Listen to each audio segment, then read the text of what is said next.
Yo, what's up? This is your boy Derek Brett here of StrikeStepSports.com. And tonight I would like to recap today's game that took place between Memphis Tigers taking on the VCU Rams, Virginia Commonwealth University. This game went into overtime in which Memphis won 85-80.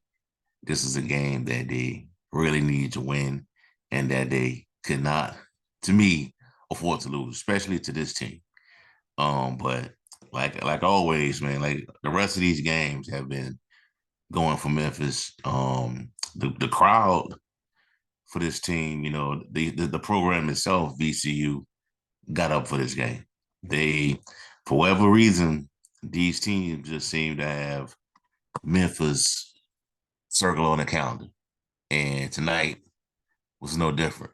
Memphis on the road again in a hostile environment, playing a very, like I told y'all, VCU is gonna come out with their hands on fire because you 4-4 in the season and you got to get a win, and they're still probably gonna make the tournament. They made the tournament last year after Memphis beat them, so they playing in a really good conference, the A10, that have a lot of bids as well that the selection committee likes, but they need to win this game, and they pushed Memphis to the brink. They pushed them to the brink, pushed them to the limits.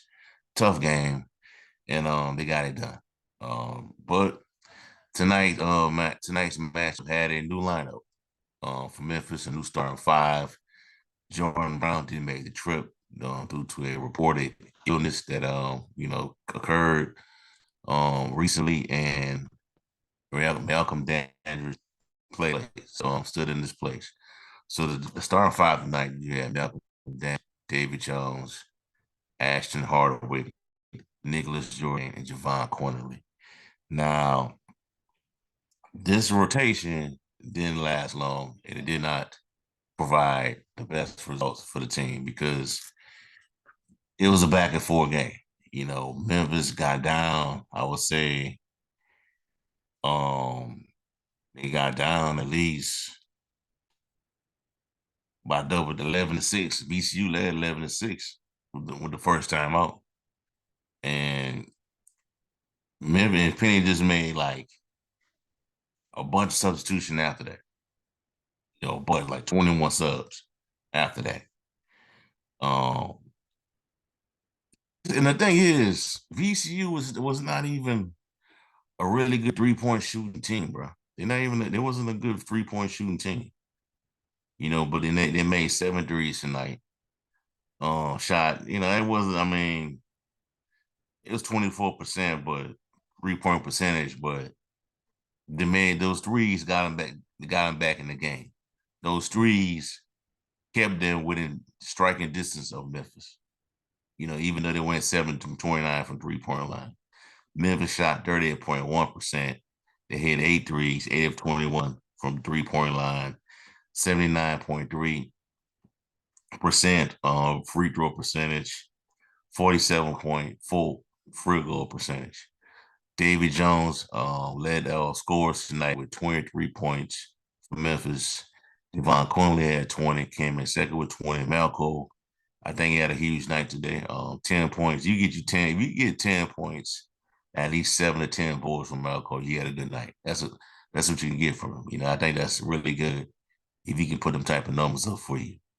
But an area where I kind of, didn't like in this game was where Memphis has kind of got made it on the boards. I think VCU had like 18 offensive rebounds in this game, and those 18 rebounds, all the 18s off those 18 offensive rebounds turned into 18 um second chance points. Memphis had, I mean, it's not that far off though, but to me, those rebounds benefited. Is what those rebounds is what kept VCU in this game. That's what kept them from not going away. You know, um, Memphis had 39 rebounds. VCU had 37. In regards to how Memphis played defensively, me it just wasn't good, in my opinion. Um, Shugler, the Max Shugler, 14 points. He had 14 points. He had two threes. He tore Memphis up for to a certain extent, especially in that last play before they went into overtime. Crazy how that went down, man. Hold on. There you go. Excuse me. Sorry about that. But Schumacher was a problem tonight for Memphis. He was a problem. You know what I'm saying? Um, Jones, David Jones, well not David Jones.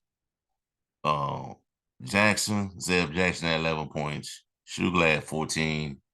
Their bench came in tonight. Their bench showed up tonight. You know, the 16 points from Tabu Lawal off the bench. Alfonso Billups had 13. Jason Nelson had 10. So their bench, did a really good job contributing. Memphis, we had Nick Caleb Mills came up huge again, another 17 points come off the bench. Nicholas Jordan was huge as well. Not in the scoring department, but just making plays out there on the court, hustling. He came up with the block shot, in the overtime period of the game to pretty much um, lock up the game for Memphis. Now officiating, these referees were calling everything, calling everything, and they catch the smallest things and blow the whistle. Call when Jane Hardaway went out of bounds. Some crazy call they made when in overtime when I think he had the ball, he put the pass it, check it in, and he was saying he was moving some kind of foul call, man, and they got the VCU got the ball back, but by that time Memphis had pretty much had it in the bag by then. But officiating was kind of tough tonight, but it is what it is. Um, Also, David Jones did go down with an injury. It was looking ugly at the beginning, man, because he was on the ground, pounding the court, pounding the floor. Then he came over. Got him. They got him up. Went back. I think he went back to the sideline. They taped up the ankle for a moment. Did a little jogging on his own and got right back in the game. But huge win for Memphis, man. They really could not afford to lose this game. Really could not afford to lose this game. And maybe if VCU going forward can finish out their season, on a positive note, start to stack up wins, then maybe this win could look good for Memphis when it comes to resume building for the NCAA tournament. But other than that, man, they found a way to win to get the game to win this game, man. I kind of felt like when they went into overtime, I felt like Memphis could take over this game and win it because them shots by Shugler, those 3-point shots wasn't going in, and they just started to miss some of their buckets by the time we got into overtime. But they still they were just kind of like it was annoying. They kind of didn't want to go away. You know what I'm saying? But it wasn't a pretty win, ugly, but they got it done, and that's what matters. Um, the word about will they get ranked after this? I wouldn't even count on that. I wouldn't even worry about really being ranked until prior to by the end of the season, like they did last year, where Memphis wasn't ranked all year, but once they won the AAC tournament, then they give them the ranking. I think 20 ranked them at 22nd. So what next for Memphis is I believe this game is on Sunday, I believe, against Texas A&M. That's a huge game. Huge game against Texas A&M. A&M is ranked, and that will be a resume build a victory if they can get it done. I'll be probably do a preview on that game through the Strike Seven Sports website. So be on the lookout for that. Um, nice win for the Tigers, man. Nice win. This is why Penny Hardaway set the schedule up intently, um, purposely set up the schedule the way it is right now because he wanted his team to, had an experience, build character, during this time, during this non-conference schedule. And the non-conference schedule is probably gonna be harder. It's harder, probably harder than the regular season schedule, not the conference, the AEC, the AAC schedule. So far, man, it's paying off.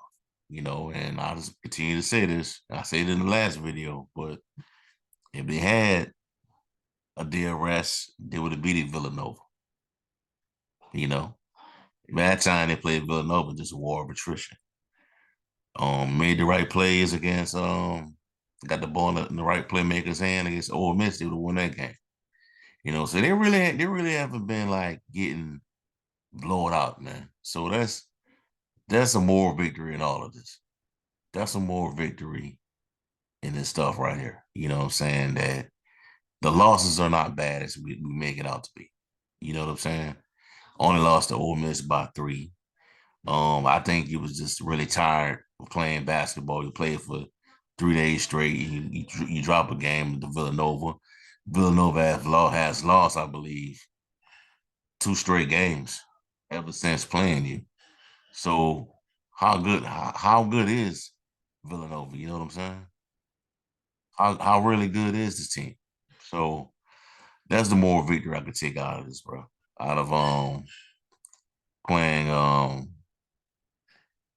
you know, Villanova, out of losing to Villanova and losing to Ole Miss. Yeah, look, Villanova is like 6-4 right now, man. 6-4. And then lost to St. Joseph, Drexel, and K-State. So they lost 3 straight games since playing Memphis. So that's, what I'm saying? That's look kind of fraudulent to me.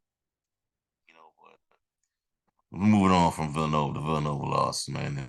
And the Missouri, not Missouri, the Ole Miss loss. You got it on the A&M, and I think program will be locked in. I think they'll be locked in. They're gonna get up for A&M, and I know this is gonna be another sold out crowd. They're gonna view it as their Super Bowl, and they're gonna have Memphis, circled on the calendar. They played Memphis last year at the FedEx Forum, one of the longest games I ever covered at the arena at the time when they played. That was a good matchup, but Memphis pulled it out. So they'll be looking for revenge in this matchup. So we'll see how it play out. All right, so that for y'all for right now, man. Give me a like, comment, subscribe to the channel. Let me know how you feel. What were your takeaways from tonight's victory? Or is there anything you're concerned about going forward? And also check out strike7sports.com for latest content on the Memphis Tigers football, basketball program, along with Memphis Grizzlies, NFL, the NBA, much more. Have a blessed night. Peace. I'm out.